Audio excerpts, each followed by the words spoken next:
If you want to find the culprit for the current trend of crossovers that are dull to drive, sit not that high off the ground, and are useless to drive off-road, then look no further than the Nissan Qashqai. However, Nissan has improved the recipe over the years, and the latest one is pretty good if you like crossovers. It's fairly spacious, not inoffensive to drive, has a surprising quality feel on the inside, and has a relatively fuel-sipping petrol engine under the bonnet. This one, though, is a little bit different because it's electric. But unlike any other electric car that I've come across, you don't have to charge this one up. It's called the e-Power, and under the bonnet you'll find the same kind of electric motor you'll find on other Nissan electric cars like the Leaf and the Ariya. But next to it is a 1.5 three-cylinder petrol engine, whose job is not to power the front wheels like in a normal petrol car, but send its power and to charge up the 2.1 kilowatt-hour battery. And in turn, that battery then powers the electric motor.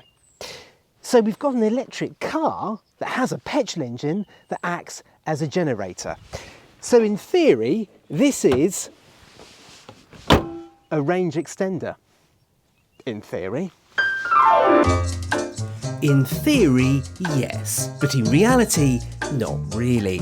You see, calling it a range extender is pushing the truth somewhat. The e-Power's battery is so small, it's more like the type you'd find in a hybrid.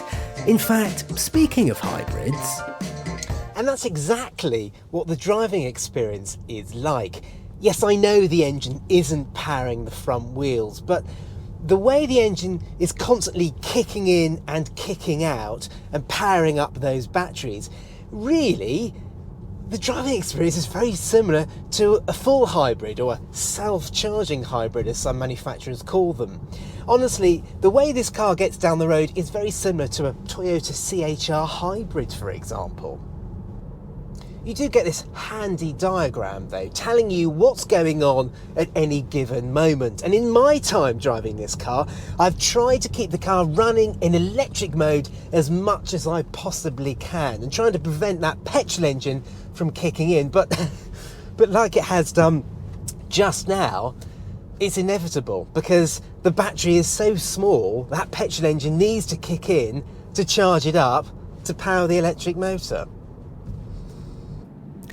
And trust me, you really will want to keep the car in EV mode as much as possible, because despite this car's obvious green conscience, in a week of driving I could only manage to return 45 mpg, which is little better than a petrol car, let alone a hybrid.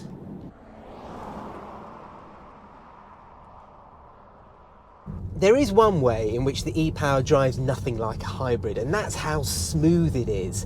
Now, because that petrol engine is not powering the front wheels, there's no need for a conventional automatic gearbox. It's just a single speed gearbox. So it means that this car is really, really smooth. Now, in most hybrids, there's the electric motor, there's the petrol engine, there's a 6 or a 7-speed automatic gearbox, and when the car is trying to work out which power source to use and the transference of power between those two sources, it can get a little bit clunky. But like I say, because there is no gearbox and everything is sort of separate, it means that you get this very, very smooth and relaxing driving experience. And we're in full electric mode now, and if I stamp my foot on the throttle, it's surprisingly quick. Occasionally the petrol engine will kick in to give some extra power to the batteries, but that 187 brake horsepower electric motor is more than good enough at powering this car in full electric mode. It is surprisingly nippy. And apart from that petrol engine kicking in at slow speeds, or perhaps when you're stationary, and when it does so, it does run at a high RPM, when you're travelling along at speed like we are now, you can barely hear that petrol engine. You can't hear it kicking in. It just adds up to this car being a very comfortable and quiet SUV to drive. There's more too. Just like a Nissan Leaf or the new electric Nissan Ariya crossover, the Qashqai e-Power comes with some energy recouping features. There's a B mode on the gearbox which applies a little brake regeneration, and then there's the e-pedal which allows you to drive the car basically with just one pedal. Now, despite the e-Power weighing around 200 kilograms more than a standard petrol Qashqai, you really can't feel it when you're driving it. Yes, there is a whiff of extra body roll, but the Qashqai does actually feel quite tied down, and the reason for that is its stiff suspension setup. It's a little bit more firm than an equivalent small crossover. In fact, I'll go a little bit further than that. The stiff damping of this car actually feels quite sophisticated. When you go over a pothole or a ridge or an imperfection in the road, it's not brittle. It actually feels really quite sophisticated. That's the only word that I can use. This isn't a fun SUV to drive at any stretch, but it isn't unpleasant either. And the interior is nice too. There's a quality feel to the plastics and materials which you just don't expect in a car like this, and the e-Power debuts Nissan's new widescreen infotainment system, which still isn't perfect, but it's a lot better than the old one.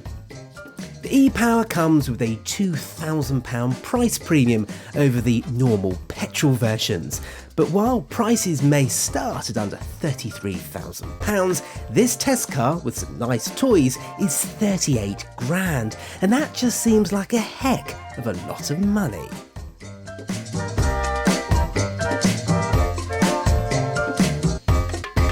It isn't the price though that makes me scratch my head about the Qashqai e-Power, it's the technology.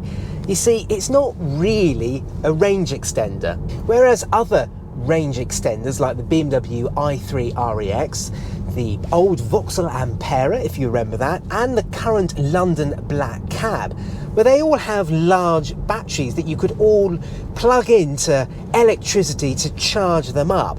In the case of the Black Cab, when the cabbie has run out of his 70 miles of pure electric range and he can't stop at a charging point to plug it in and top up its batteries, that's when the petrol engine kicks in to allow him to get home or to get to the next charging point. However, with the e-Power, the battery is so small, it drives very much like a hybrid. I think the Qashqai e-Power would make a lot more sense if that battery were larger and you could actually plug it into the electricity and charge it up. Essentially, this is a Qashqai with a very fancy hybrid system. Put it another way, I think this is a very roundabout kind of way to avoid having an electric car. Now, if you want an electric car and you want all the benefits of electric motoring, buy an electric car. But if you're not quite ready to have an electric car, but you do want to dip your toe into the world of electric motoring, buy a hybrid, or even a plug-in hybrid.